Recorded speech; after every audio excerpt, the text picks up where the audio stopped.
All right. So a lot of people ask us, what's best practice for posting on LinkedIn? What's best practice for posting on LinkedIn, especially when you are sending and uploading a snippet or dynamic audio or video to LinkedIn? Here's best practice. In general, we're going to take a look at one of John's posts, which is a video version of the snippet, and then we'll look at a version of mine, which is an audio version of the snippet. But here's best practice. When you're looking at it, the key is, and people think about vanity metrics, how many people like it, how many people comment on it. I am concerned about the guest, the relationship with the guest. So I'm really focused on them.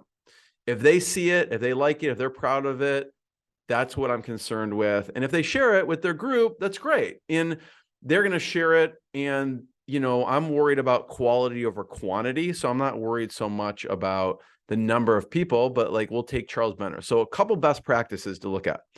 The post itself doesn't have to be long because you're really focusing them in on what you've uploaded natively to LinkedIn. So you see, one, make sure the guest is tagged in the message. That is number one key. So that when they're tagged, they'll be notified. So that is, people make the mistake of not tagging the guest. Okay. So that's number one. Make sure the guest is tagged.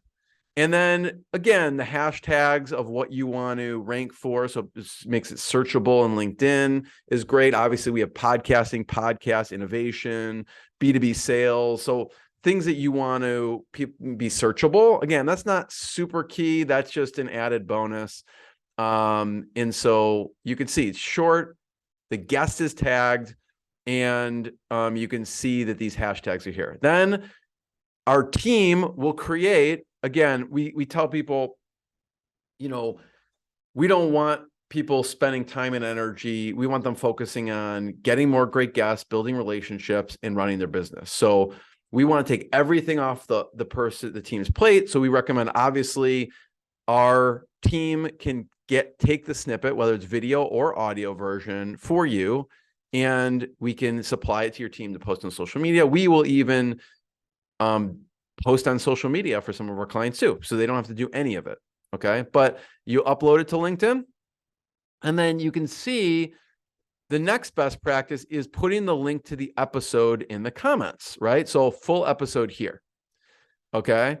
And that is because, again, it's not, if you put the link in the post itself, it's fine. But the LinkedIn algorithm, they obviously don't want to send people off of LinkedIn. So if you put a external link in the post, it probably doesn't get as much traffic.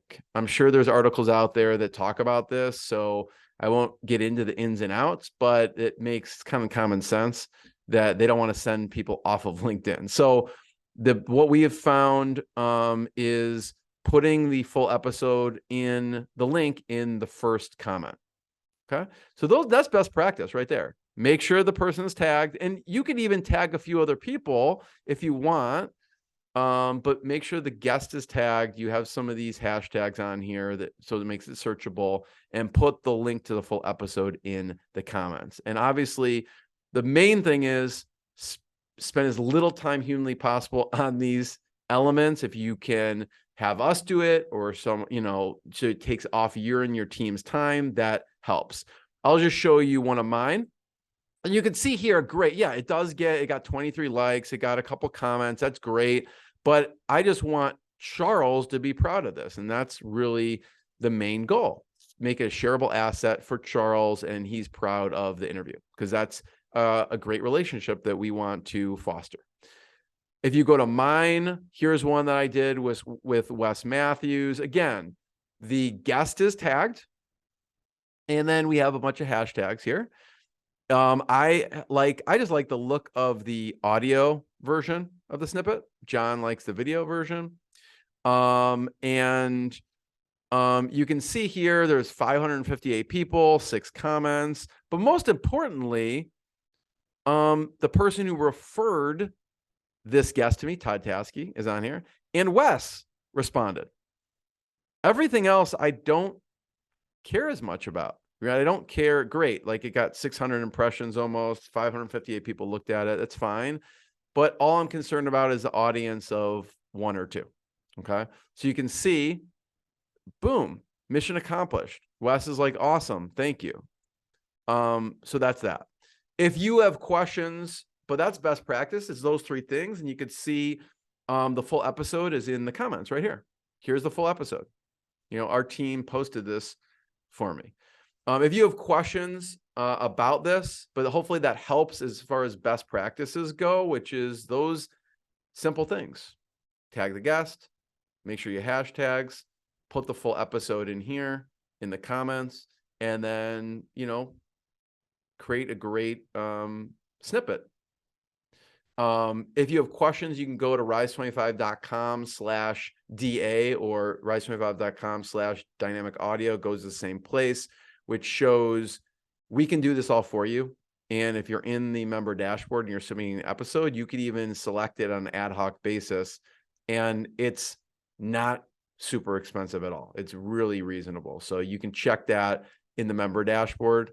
But here's how we do it, and we can do everything. Here's some samples of the audio version and what we do. Here's some samples, if you scroll down, of the video version and what we do. And then we could even post it for you if you want us to post it for you. So that's it.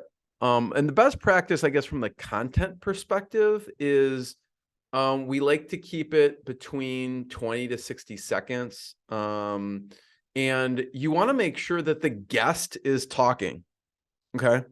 We're not including clips where John and I are talking, because this is all about the guest. So if maybe it's the introduction of a question, but usually when we're choosing the snippet, our team chooses a snippet, it's where the guest is talking, because we want them sharing their wisdom and their expertise and not really having us talking on the snippet if it's featuring a guest.